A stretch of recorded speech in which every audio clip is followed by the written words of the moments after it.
So everything I think is lining up in gold's favor.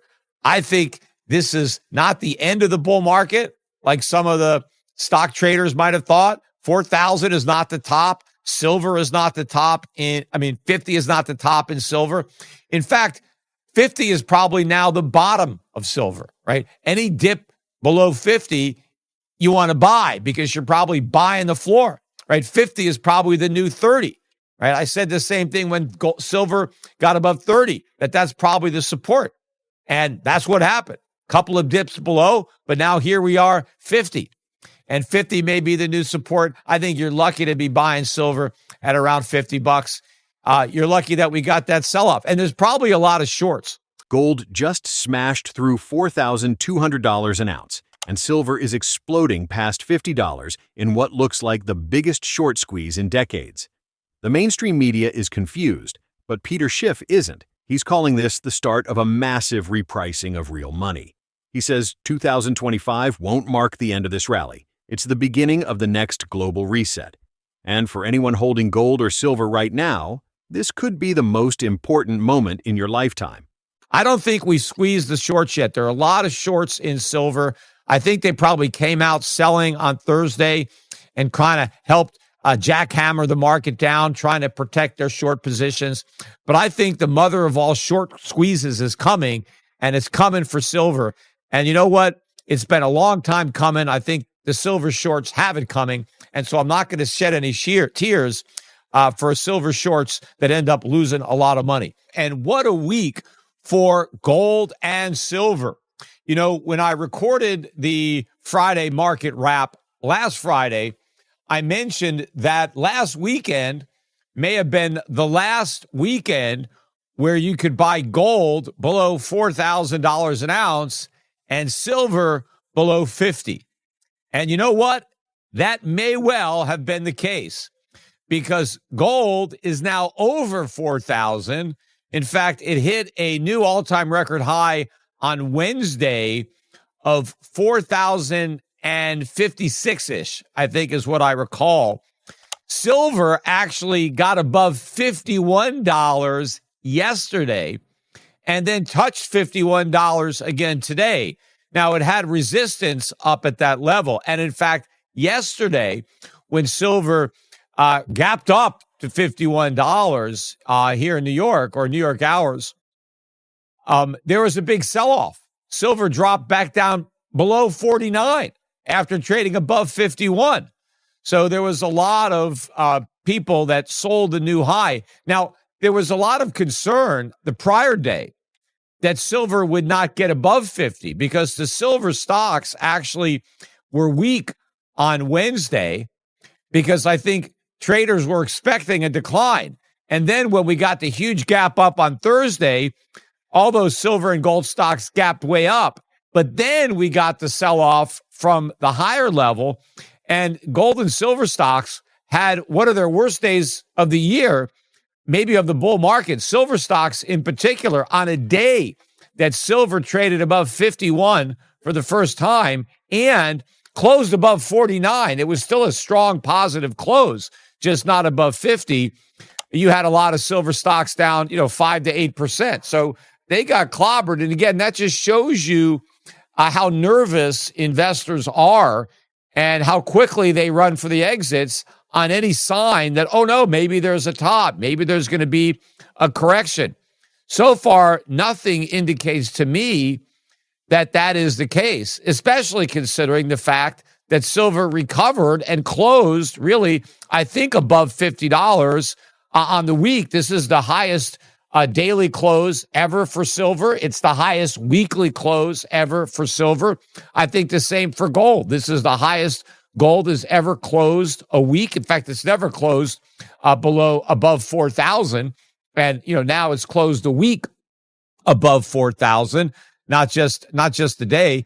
And the gold stocks were actually down a bit, most of them. The GDX was down about 2.5% on the week, although the GDXJ managed to eke out a small gain on the week.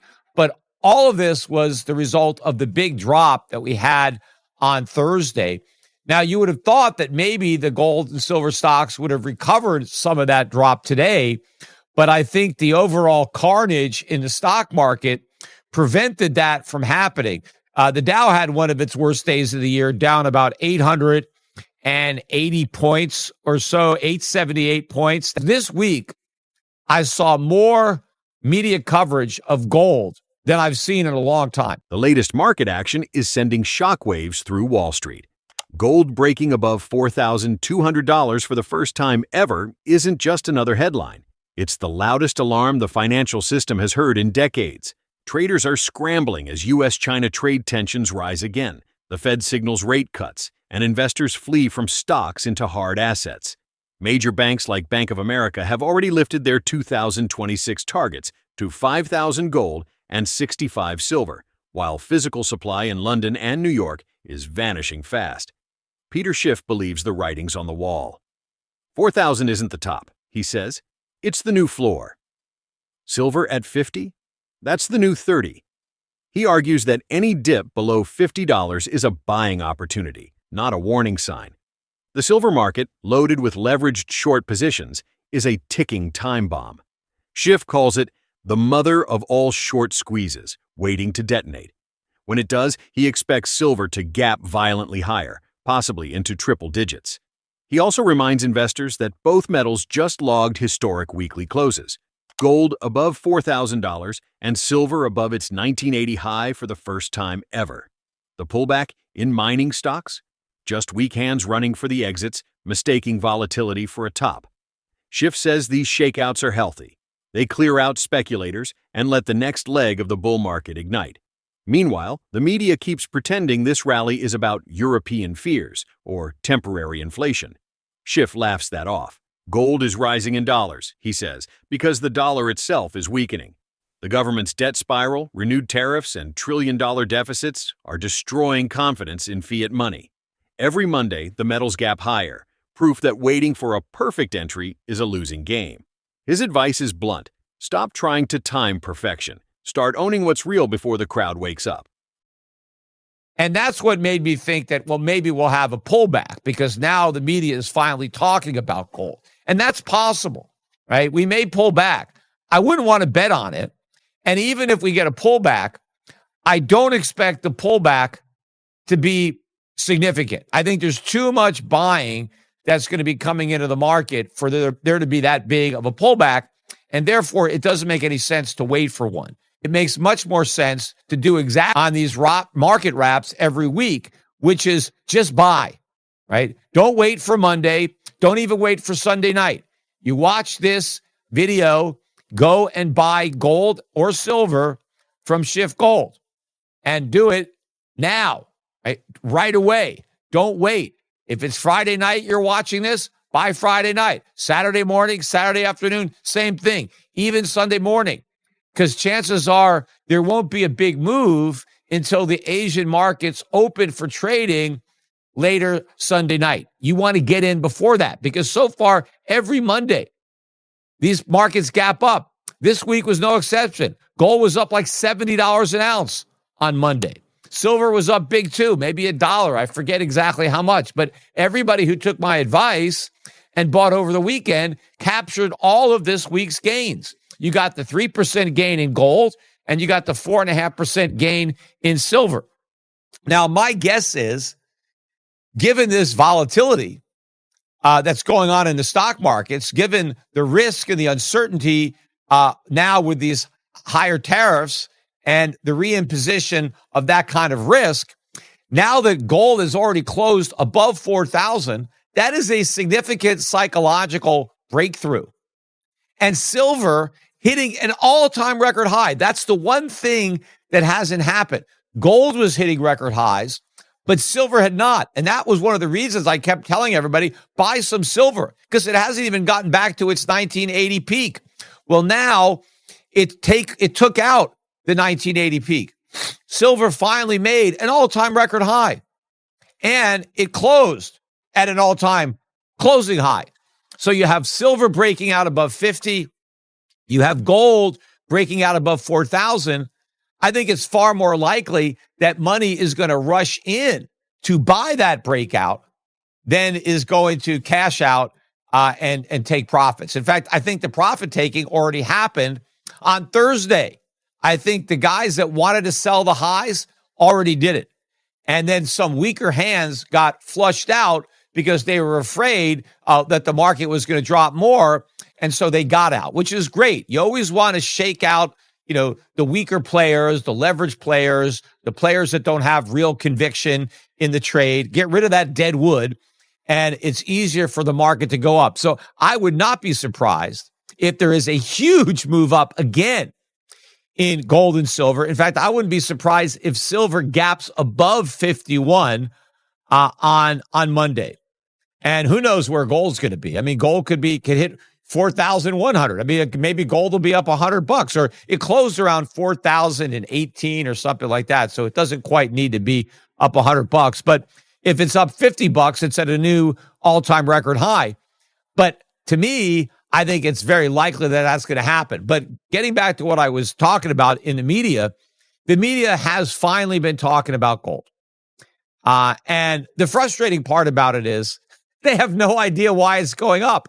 And the funny part is how they try to attribute it to everything other than the actual problem, because they don't want to have to admit that gold at 4,000 is not a good sign, right? Because they want to pretend that everything is great, especially the Republicans, especially if you watch Fox or, watch Larry Kudlow's show, right? Because they think the economy is booming, nothing could be better, giving it all credit to Donald Trump, right? So there's nothing to worry about. Inflation is gone. We have the hottest economy in the world. The U.S. is the strongest economy in the world. But why is gold at 4,000? It's right. If all these good things are happening, why is gold flashing this warning sign? And so they're trying to dismiss what's happening by saying, well, it's not really a warning. I thought one of the funniest explanations that the Kudlow crew came up with was that it was Europeans that are buying because they're worried about their economies. They're worried about inflation. So they're the ones that are hedging, right? But of course, gold is going up in dollars too. It's not just going up in euros.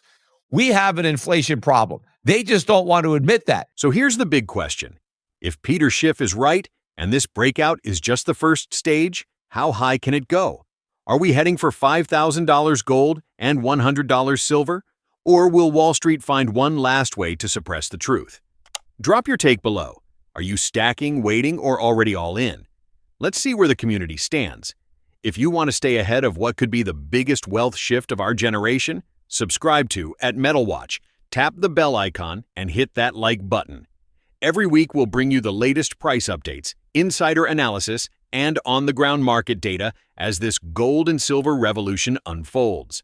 The message from Peter Schiff is clear. This isn't the end. It's the beginning of real money's return.